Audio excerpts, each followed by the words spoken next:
Yo, what is going on, guys? I hope you are all doing well.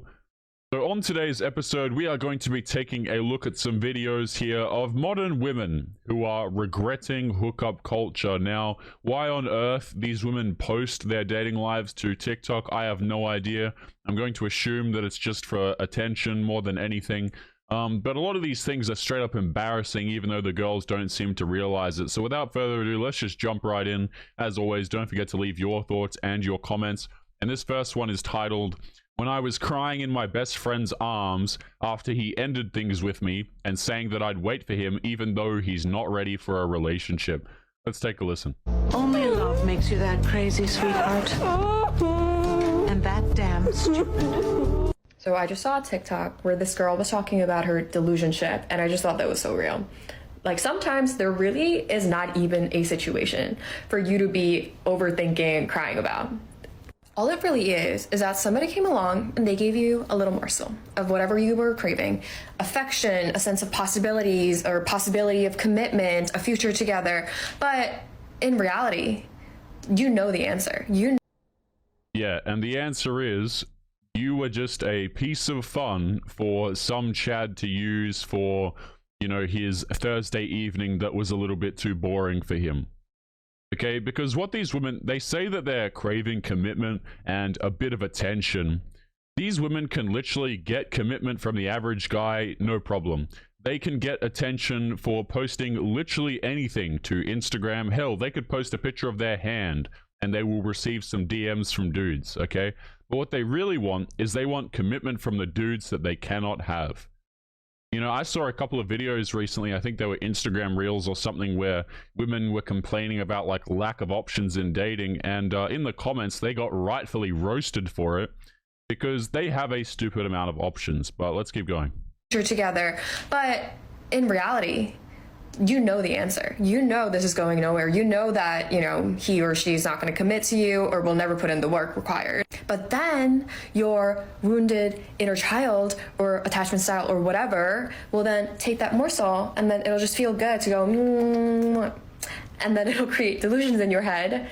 And it just, in some sick way, feels good to think about it too much and actually entertain the possibilities. Yeah, so basically, no accountability whatsoever.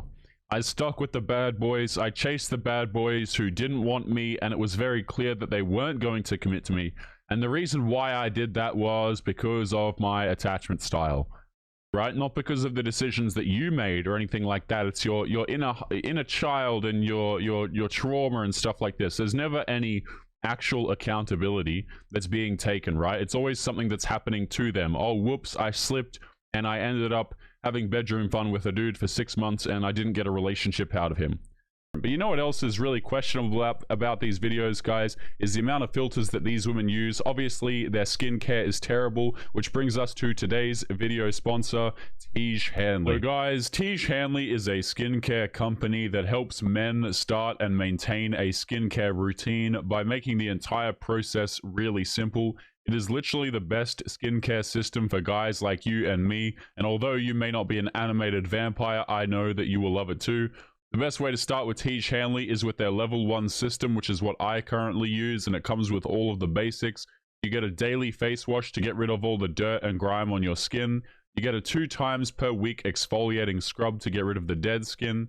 You get an AM moisturizer with SPF 20 to help with sun exposure, and you also get a PM moisturizer so that you stay healthy and hydrated throughout the night.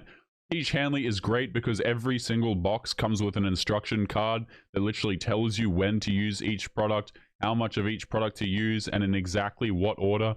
There's absolutely no thinking involved. They make it super simple, so even if you are a male feminist watching this, there's a high likelihood that even you have the IQ to use this skincare system properly. And guys, Tiege Hanley is the first sponsor I have ever had on this channel aside from myself, and the reason why I chose them, despite the fact that I get bombarded with sponsorship opportunities, is because I actually use them and they've improved the quality of my skin. They have tons of 5-star reviews on their website from customers in different places all over the world. And not only do you get amazing skin, but as a member of Tiege Hanley, you also get a lot of benefits. You get 20% off of the retail price. You have the ability to customize your box. deals that nobody else gets, the ability to pause or cancel your order at any time, and if you live in the US, you also get free US shipping. And guys, because Teach Hanley is sponsoring today's video, they are offering you a great deal. Just click the first link in the description and you'll get 30% off of your first box plus a free gift. As a special bonus, the free gift includes either a stylish dop kit or a high quality towel. So don't miss out on this deal and click that link to get started today. But back to today's episode. That's not how this works, right? What a lot of these women do is they try and position themselves as if they have no agency whatsoever, no ability to make decisions, okay, no rational thought, whatever. And I know a lot of you in the comments are already typing a comment, well, Taylor, they don't have any rational thought. I see your point, okay? But you know, a lot of these girls, what they're doing is just trying to paint themselves as victims, and they're not victims because they're just making their own decisions, but they don't like the outcome. And it just, in some sick way, feels good to think about it too much and actually entertain the possibilities. When in reality, you know the answer, you know? If you're in a delusionship, get out. And it's not even gonna be that hard because it's not real. Hey guys. Yeah, so these women who you're advocating to get out of these situationships and to leave hookup culture, they're not going to listen to you. They are brainwashed. They are strong and independent, madam. They are going to stay chasing the men who don't want them.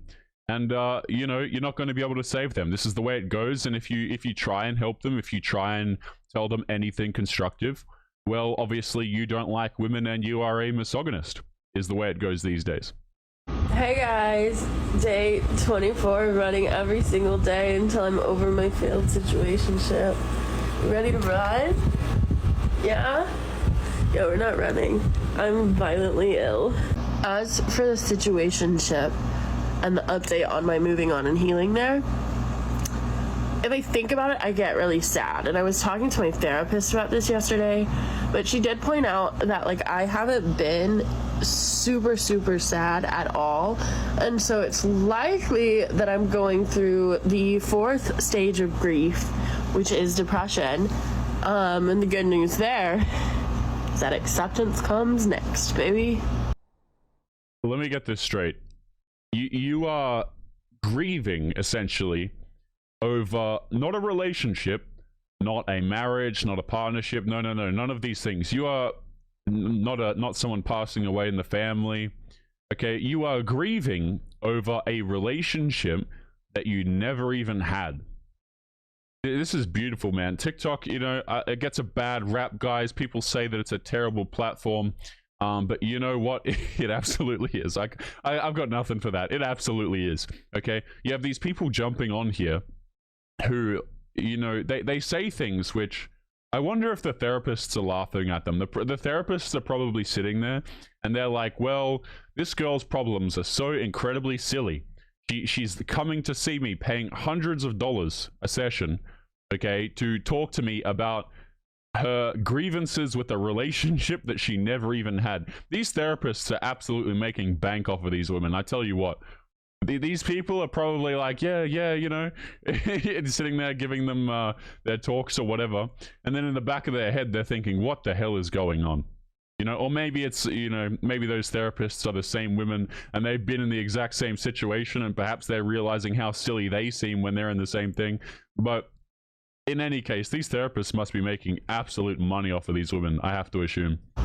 I will say, I don't think I'm ever going to date again. Like, intentionally date. If someone approaches me and asks me on a date, maybe I'll say yes, but I'm not, like, dating apps, absolutely not. Like, being on the prowl, no. And no one has ever approached me and asked me on a date, so I don't think anything's gonna change about that. Yeah, so correction, nobody that you like has asked you out, and nobody that you like has asked you for a date. You know, and the funny thing about this situation too is like less and less men are actually interested in dating women. Like even the guys, for example, who don't get many options, right? Like the average guy who the direction of which no women typically look.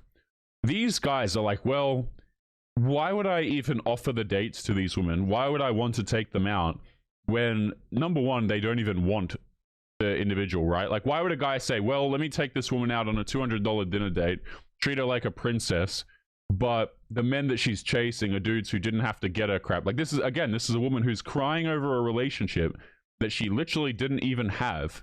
No date, no nothing, it sounds like. But men are expected to come along and to ask this woman out on a date. Like, no, woman, stick to your dating strategy, okay? You have chosen your bed, lie in it, continue to chase men that don't want you, and you know, let the dudes not take you out on dates. Because to be honest, it's a terrible trade for men. Like, it really is. Like, why are you going to go out here, invest so heavily in a woman who literally doesn't have basic self-respect? It's mind-boggling. So on a date, so I don't think anything's gonna change about that. So yeah, we're gonna, I don't know, we're just gonna be the cool aunt. I've already talked to my brother and I was like, when you build a house, can you build like a guest house onto it, and I'll just stay there. I'll like watch her kids for free or whatever. And he was like, yeah. So I've got a plan. Right, so the plan is to mooch off of another man, which is your brother. The plan is to not have a family of your own, pursue no virtue whatsoever, not date, which, by the way, she says that she's not going to date, and she's not going to return to the dating applications. She will. It might take her a little bit of time, okay, but she will eventually return to these dating applications. Give it like a week, or, you know, she'll be back on the applications at the end of the day. She will go out there. She will still continue the exact same behavior. This is just like, it's basically one giant cycle where these girls will do the same thing over and over again. And then the magical number rocks around 30 plus years of age. And now the oh crap button is hit, because a lot of these women, they realize that, well, I want to have my own kids. I don't want to be alone for the rest of my life. I don't want to work until the end of my days. I want a man to take care of me. And it's really conveniently lined up, right? Like, it's all well and good chasing the bad boys until reality comes in and kicks you in the backside and says, hey, maybe chasing validation and attention from strangers who don't care about you was probably the wrong way to go. But by then it's too late. And to be honest, men don't have a reason to actually date you by then anyway. That's cool. I will say, being violently sick and having no one to take care of me is depressing. I used to find it. It's like that meme where like men are like, first time. You know what I mean? I'm so alone and I'm sick and I'm, you know, I'm sad. And a lot of men will watch this video and be like, yeah, and welcome to reality, my friend. But let's continue to the next one here. This is gonna. You already know, whenever you open up the video, we've got a hand gesture already incoming, and it's a woman sitting in a car recording a TikTok. You already know that it's going to be shocking, right? So this says, why getting over a situationship can seem way harder than it actually is. So let's listen to Aristotle here talk her truth. Literally impossible to get over a situationship where I'd never even dated the person, and I would get over a real relationship in like 3 days or less. What I've realized over the years is that the reason this happens is because I'm attached to the fantasy. I'm attached to the fantasy that I created in my head, the fantasy of what could have happened with this person if we had ended up being together. Because when you actually date someone, the relationship runs its course. There's a reason why it ends. You see why you can't be together. When that never happens, all you have is a fantasy. You can hold on to that. I lost this idea of this person and what we could have been. And yeah, it seems amazing. You lost this amazing thing. Guess what? That amazing thing isn't real. And I can almost guarantee that if you had dated that person, it would not have worked out like your fantasies. Yeah, so what you're telling me is, number one, that you are psychologically broken as an individual. And then number two, what you're telling me here is that you don't actually date someone because you care about them, or because you guys, you know, you have mutual interests, or your personalities are compatible, or perhaps, you know, you share similar values. None of these things are the reason why you might date another person, right? It's not about actually liking or caring for the other individual as a human. That's not what we're doing. We're dating men. Hell, we're not even dating men. We are chasing ideas in our head. We are chasing emotional states. In other words, we are chasing dopamine. We don't actually value attachment to any other human being. We don't care about other people. We certainly don't care about ourselves, well, in any sort of realistic sense, right? In a narcissistic sense, sure. But, and see, this is the problem, okay? When men start to realize this and go, well, What's the point, man? She doesn't even like me at all. So what's the point of being here? And you have women like this who will just reinforce this. And, you know, straight up, guys, she's just sounds like a broken individual to me. She's chasing the fantasy. She's chasing the idea in her head. She's chasing the chemical releases in her brain. And these are the same women that wonder why they're like 40 plus years of age and all they have to show for it is like some cats. And the cats aren't looking too well either, you feel me? Like, it's one road. This is what these women choose to go down, okay? This is what happens when, you know, you don't value other people and you don't actually care about them. Like your fantasies. Otherwise, y'all would have been together. So, what are you really losing when you lose a situationship? You're losing, obviously, the fantasy. You're losing maybe like a little bit of attention that they kind of give you. You're not losing a life partner. You're not losing anything that you built with someone. Like, y'all never dated. You're losing nothing. Yeah, so the fantasy is more valuable to this woman than the life partner. Like, let that sink in for a second, guys. This woman at the beginning of the video, she said that she gets over real relationships very quickly. I think she said something like 3 days from memory, okay? But the dudes who she had not even anything with, who didn't date her, these are a lot harder to get over, okay? So the fantasy of chasing dudes for relationships that she'll likely never have is more valuable to this woman than having a life partner, someone to, you know, to care about and to have care about you. That is nuts. That is mind-boggling. That's what that is. Nothing. They're contributing very little, if anything, to your life. I guess what I'm trying to say is you're not losing anything, so get over it, babe. Holy hell, that's terrifying. Rising Instagram family. So I want to talk about vasopressin because this absolutely blew my mind. My 90-year-old mentor started talking about vasopressin to me a few months back when I was struggling with a guy that I was seeing, and he was like, well, you know, I kept telling him I don't want a casual relationship, and he's like, I just can't commit, I don't know why. And I was like, well, cool, but I'm not sleeping with you until you figure your shit out, essentially. And he... What's the bet that she continued to get with him after this fact, by the way? Like, basically, you know, she threw the ultimatum at him of, I'm not giving you any more bedroom action until you give me a relationship.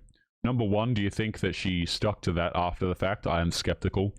And number two, you gave him bedroom fun before the relationship anyway. So, you know, you've kind of outdone yourself there, madam. He couldn't get his shit together. And she... What? So, let me run this back. Hang on. He couldn't get his shit together. Yeah, so, yeah, he didn't want to commit to you. It's not about getting his things together. The man just didn't want to commit to you. And she said, has he had his vasopressin levels tested? And I was like, what is that? So vasopressin is a chemical in our brains, but especially in men's, that's called the monogamy chemical. So men have to get to a certain level of vasopressin in their brain before they want to commit to a woman, right? Are we rationalizing being rejected as the man having too low levels of vasopressin? It's really strange to me, okay, when a man comes along and he says, well, I don't want to commit to you for XYZ reason, whatever that reason might be, or I don't want to date you because of X, right? And then rather than saying, well, okay, sure, he doesn't want to date me, and moving on like a sensible person might do, what we have to do is say, hey, wait a minute. It's just because he's got a chemical imbalance. There's something wrong with him. In other words, if I get rejected by a man, he is deficient in some way. Not because a man has a preference, okay? Not because a man just isn't interested in doing whatever it is, typically committing to the woman. But there is something apparently functionally wrong with a man if he doesn't want to enter into a relationship with you. That's a very strange perspective, and a lot of society has that perspective, guys, where like it's treated as though it's some sort of reward for men to enter into relationships with women who are frankly downright terrifying in a lot of instances. You know, like a lot of these girls, like particularly the one in the car that we just covered, guys, did not seem particularly stable to me. Like these are not, some of these girls, right, particularly the ones on TikTok, are just not ones that, like, I would expect if you were to date this woman back here, you know, slash tires are not out of the realm of possibility, in my opinion. Okay, but let's continue with this. What this woman's saying here. Especially in men's, it's called the monogamy chemical. So men have to get to a certain level of vasopressin in their brain before they want to commit to a woman, right? So there's all of this scientific research on this, that quite literally, when men aren't able, when they have challenge in their life, aka you're not sleeping with them, you're presenting a challenge, why won't she sleep with me? Men are programmed to fix. So there's a problem, I need to fix it. When their vasopressin levels get high enough, that's actually when a man becomes monogamous. But men aren't monogamous traditionally. Isn't that crazy? Yeah, so just basically the man's vasopressin levels are why he... Man, these frames are something else, aren't they? In other words, the man didn't want to commit to me, so let me look into some sort of rationalization as to why that might be the case, right? Something to do with him, not necessarily to do with myself, or why he might not be interested in dating me. This is a very interesting perspective that a lot of these women have, is they never actually consider, right? They're like, well, a man didn't want to date me, okay? Or I'm engaging in hookup culture and I can't get commitment from a man. They don't actually look at the reasons why they might be the issue. It's always the man has to be the issue, right? The man's a liar. The man has 57, 58 red flags. You know, and the only thing that even approximates any sort of accountability is like, well, I've got inner child issues, that's trauma, and that causes me to act a certain way. But even that's not accountability, because it's trying to say that, you know, your childhood is why you make such stupid decisions. But like, a lot of these people never consider the fact that maybe men don't want to commit to them because they're not actually worth committing to. They are functionally a risk to a man's well-being and finances, if I'm completely honest. But guys, we are going to be leaving today's episode there. As always, remember to leave your thoughts and your comments. And guys, make sure you take care of yourselves, and I'll be seeing you all in the next episode. Peace.